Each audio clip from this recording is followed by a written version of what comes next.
Now, Michael, it is time that you and your angels answer before the seat of judgment. You know the holy mandate, all must be held accountable upon the day of judgment. All secrets revealed, all truths will be told, all the events involved will be examined, and the effects your decisions had on those involved and those not involved, both intentional and unintentional. No one can hide from the great judgment seat. God has stood before judgment. Lucifer and Satan have stood for judgment. The fallen angels have been judged. The church has been judged. The purpose of mankind has been revealed. Now it is you, the general of heaven's forces, and the angels who stood by you. They shall be judged as well. Now first let me reveal the truth of you. Your true intention and plan was to subvert the control of heaven's might to you and your angels' control to hand over to those who put you to this task. You and your angels are none other than those who I sent back to incarnate across the eons of time to save this world from destruction. Your entire legend, the first through the 7 heavens, were epic failures of destruction due to your betrayal of me, the plan we set out on to accomplish, and everyone who had faith in the task we set out to do. This is why I warned that the archangels that surrounded God's throne were not to be trusted. It is why you lied about the details of Lucifer's fall and the truth of his rebellion and of Azazel and Samael's destruction. Not to mention that through the many ages of human history, you and your angels have appointed other righteous people of their time because they would threaten the disguise of what you were trying to hide. This is the time when the book of creation says that you were to assume the authority of Lucifer for a time. Not because he would betray God, but because to ensure you stood for judgment, you had to be given the title of a fallen one like that of Lucifer, in order to ensure your position did not compromise your judgment, as you've done so many times before. What makes you think you have the authority or right to make the decisions to put plans into motion and avoid accountability such as this?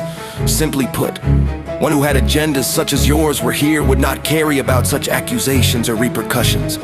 Next charge against you and your angels. You all have closed your hearts to mankind, forsaken your duties as archangels, and showed favoritism for the few while ignoring the needs for the many.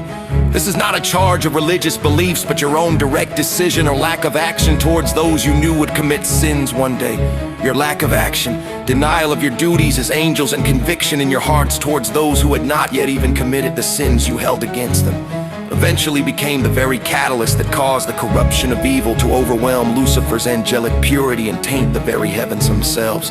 You, Michael, have not failed on your duty. You have purposely and intentionally denied the role of your duty. What circumstances can I mention that support this possibility? The fact that there have been others being tested and placed by God's command to the position of your title. For example, the Anointed One and the Appointed One, both figures who were being tested to see if they could assume the role of your duties and authority, Michael. No, Michael, I do not want to hear your explanation of these things. Your path is outlined with treachery and hidden ambitions. I do not expect a single word of truth in anything you might say next. The judgment had already been decided, Michael. You shall be chained in the place of punishment for now, along with your angels, until the full extent of this situation is understood. There you will be held chained to that realm, but your destruction and torment will be withheld until the full measure of this is understood in full. For now you are given the title of Satan, just as you bestowed upon Lucifer, as your position of Lucifer to Satan is cast down into the lake of fire. For now, as Revelations mention, your destruction in that lake of fire is being considered. Now to reveal those you've intentionally and unintentionally caused harm to by your decisions and actions.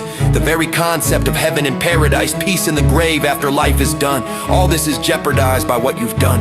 You've made life something that should be rewarded or punished for experiencing, giving reward to the few who obey your command without question, and threaten torment beyond the grave for those who do question.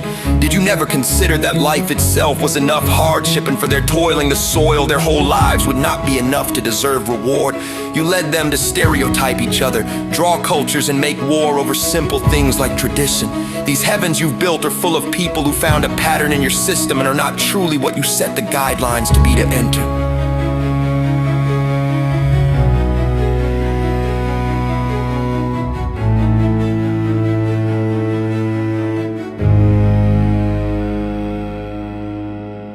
You led them to stereotype each other, draw cultures, and make war over simple things like tradition. These heavens you've built are full of people who found a pattern in your system and are not truly what you set the guidelines to be to enter. They faked and convinced themselves that they are and believe whatever is necessary to enter paradise. You failed Michael at every turn, because you are not the one meant, you're not the one created to lead heaven's path and outline its purpose. That was for God and the Son of God to decide and fulfill, not you. You know, the biggest sign to the truth of this paradise heaven doesn't need generals or tools of war, and war has no place in paradise. That's the most obvious sign. This is the will of God speaking through this judgment. I only interpret and seek the evidence to support enough Michael. I do not have to explain myself to you. This moment was understood from the moment of its conception. All must stand to answer for judgment. You know above all others the truth of this. I have stated my decision for now.